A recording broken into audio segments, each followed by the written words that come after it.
I once heard an unofficial claim that on a crystal clear day, the naked human eye can see 1/11th of Sweden from the summit of Kebnekaise, which is the tallest mountain in Sweden.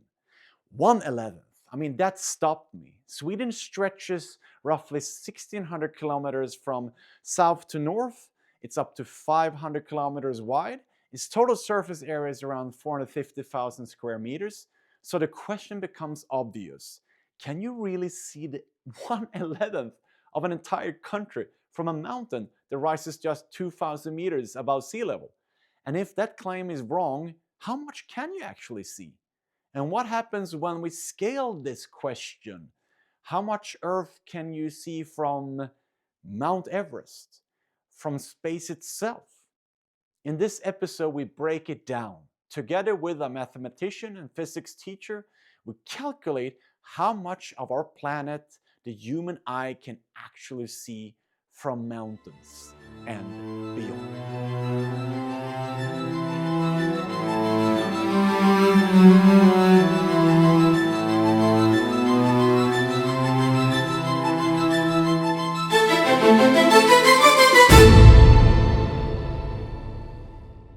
My name is Fredrik Sträng. I'm your host. In this series, we explore adventure, science, philosophy, and the questions that live between them. If you enjoy this kind of content, please like, subscribe, and share. It genuinely helps. The first time I summited Kebnekaise was back in 1997 during my mountain ranger service in the Swedish Army at I-22 in Kiruna. That day, I did not see 1/11th of Sweden. In fact, I probably saw 11 square meters, and that's being generous. It was white out, flat light, no horizon, a complete anticlimax. But Kebnekaise has a way of inviting you back. Over the years, I've returned almost 40 times. I've guided clients to the summit. I've trained there. I competed in the Kebnekaise Classic, a ski mountaineering race where you skin up and ski down among the majestic peaks surrounding the massif for 2 days.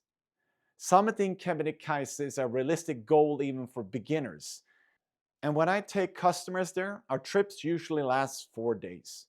We start in Ikolokta, from where we hike 19 kilometers toward the Kebnekaise mountain station. About 1/3 of the way in, we take the small boat for 6 kilometers, a short crossing that gives the legs a break and the mind time to arrive. At the mountain station, we eat, rest, and prepare. Then comes 2 full summit days. If one day brings unfavorable weather, we have an extra day built into the schedule. We usually take the eastern route. It includes glacier travel, an exciting via ferrata that leads up to a ridge, gently bending towards the south summit. It's worth noting that today the south summit is only the 3rd highest point in Sweden. The north summit is the true high point, but reaching it requires solid glacier competence and crossing a narrow exposed ridge, best suited with accompanying guides. Still, the south summit is no walk in the park. You will cover 19 kilometers of rocky terrain and climb over 1,500 vertical meters. Being in shape doesn't just help you reach the top, it helps you enjoy the panorama you've earned. In 2015, during Kebnekaise Classic, I experienced one of those days that recalibrate your sense of scale. Our first checkpoint was the summit itself. There was no wind, almost perfect visibility, a horizon that felt impossibly distant. It was one of those pinch me moments. Standing there, the old claim returned. Could this really be 1/11th of Sweden? Or was my brain simply overwhelmed by perspective? To find out, I visited my dear friend Andreas Sandmon, mathematician and physics teacher in Örebro. What do we need to know to be able to figure out how much surface area we can see from the top of Kebnekaise? Well, the first thing we need to know is, of course, how far we can see from the top of Kebnekaise. And how do we calculate that? Let's draw the surface of the Earth. And here we have a small, tiny top. of a mountain, Kebnekaise. What will decide how far we can see is, if we are standing here on the top, watching out, is to the point when Earth starts to bend down from the side of view. This whole curvature of the Earth is decided from how big radius the Earth has. The bigger the radius, the bigger the curvature. So if we draw a line from the top of Kebnekaise here down to the center of Earth, we have the radius here of the Earth. That radius of the Earth is also here. And when we watch down to the meeting point where the Earth starts to slope down, we will have a 90 degrees angle right here. So this constellation would be a right angle. We know from Pythagoras' theorem that c squared, the diagonal side squared, is equal to this side squared and this side squared. So if we apply that theorem on this situation, then this side would be the C, and this side would be the A, and this side would be the B. So if I just write this down with these new letters instead of the other ones, we will have that R plus the height of Kebnekaise. Up to the surface we have R, but then also the height of Kebnekaise is up here. This squared is equal to A, this side squared,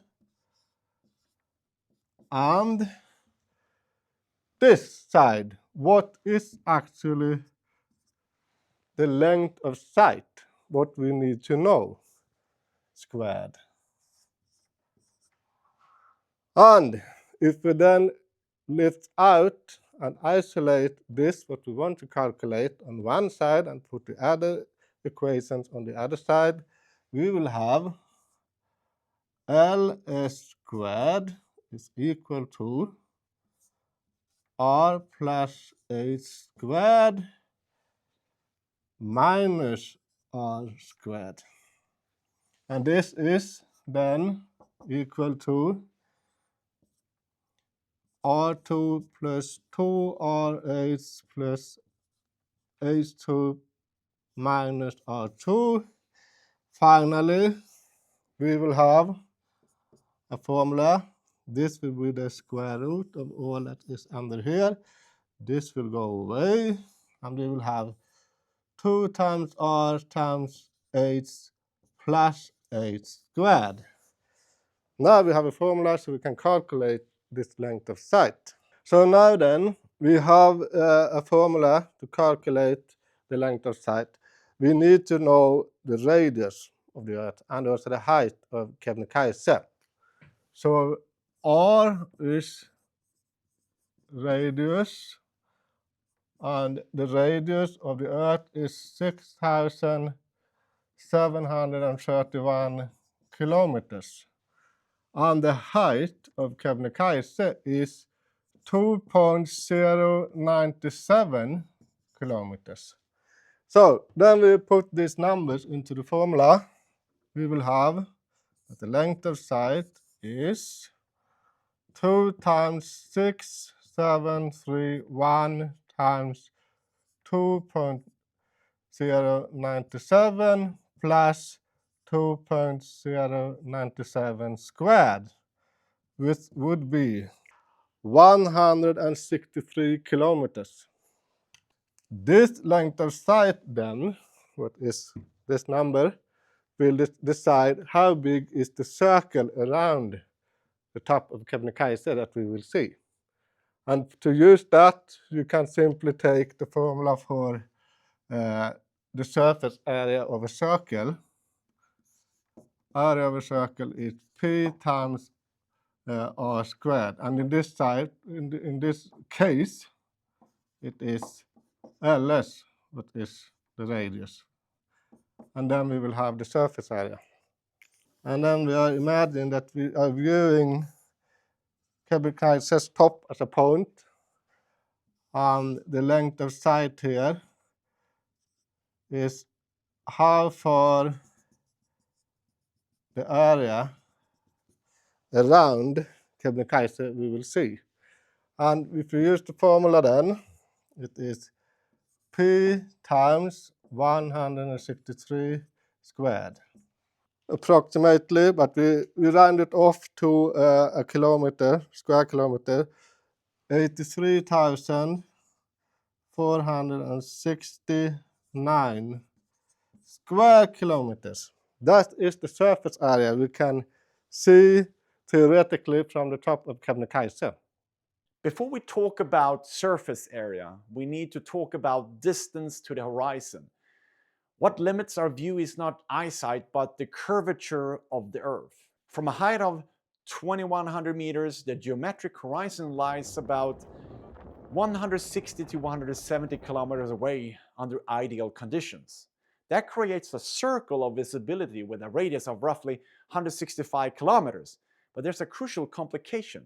Kebnekaise lies close to the Norwegian border, so a significant portion of what you see is not Sweden at all. To calculate how much of Sweden is visible, we need geographic information data, digital mapping that clips the visible circle to Sweden's actual borders. So when Andreas runs the data, how much can you actually see of Sweden's surface? So now we have found the total surface area we can see from the top of Kebnekaise, and that is 83,469 square kilometers. And we want to know how much of this surface area we can see in Sweden. So actually here we have a map of Sweden, and the total surface area of Sweden is 450,295 square kilometers. And I cannot calculate, you see, if we draw a circle around Kebnekaise, what we have up here, I cannot theoretically calculate how much of this surface area was in Sweden. For that, we need a GIS program. So now the GIS program has given us that the part of the surface area what is in Sweden up here is 59.74% of the total surface area.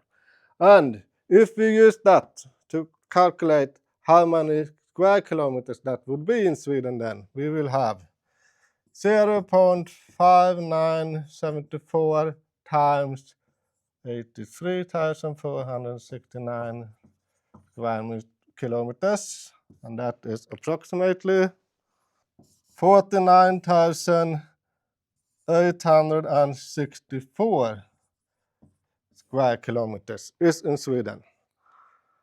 And then we can finally calculate how big part of the whole area of Sweden is that.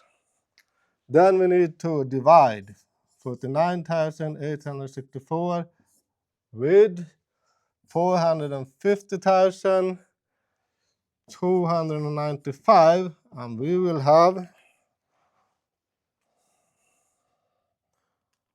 0.11, what is about 11% of the total area of Sweden can we see from the top of Kebnekaise. If we want to see what 11% is as a fraction, we could use these numbers, because actually here we have the fraction, but with very detailed numbers. But if we make an approximation of this, we will have 50,000 compared to 450,000. Then we could take away some zeros. And then we have 5 to 45. Then we can simplify by dividing by 5. Then we will have 1/9. So, sorry guys, you cannot see 1/11 from the top of Kebnekaise of Sweden's surface. You can see 1/9. Now let's move to a different league. Mount Everest rises 8,849 meters above sea level, more than 4 times the height of Kebnekaise. The distance to the horizon from Everest extends roughly 335 kilometers. Standing on Everest in May 2006, I had extraordinary conditions. No wind, almost no clouds. I sat on the summit for nearly 40 minutes. It felt like I could see endlessly. I saw Makalo, the fifth highest mountain in the world, and thought one day I'd like to climb that mountain below me. 3 years later, in 29, I stood on Makalo with my friend Niklas Hallström, becoming the first Swedes to summit it. I also saw Kanchenjunga, the third highest mountain on Earth, lying roughly 125 kilometers away on the border of India. But the horizon stretched far beyond that. Andreas calculates the visible surface area from Mount Everest. But how much area is that exactly?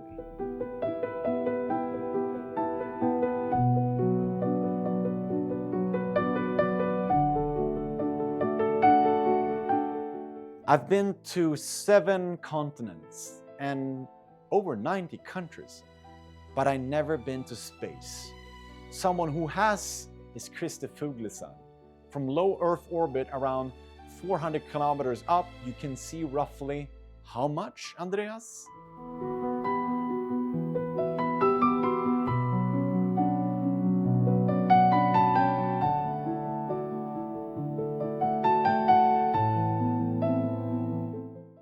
You see this not because your eyes are better, but because distance changes everything. Perspective requires altitude, and altitude requires effort. One part of reaching a summit is the view, of course, but summiting is about much more than scenery. It's the process, the preparation, the discipline. The view is a reward. The transformation happens on the way up. Mountains doesn't just show you how far you can see. They show you how small you are, how large the world is, and how perspective must be earned. If you enjoyed this journey into science, adventure, and perspectives, please like, subscribe, and share. It helps us make more of this content. So see you soon again.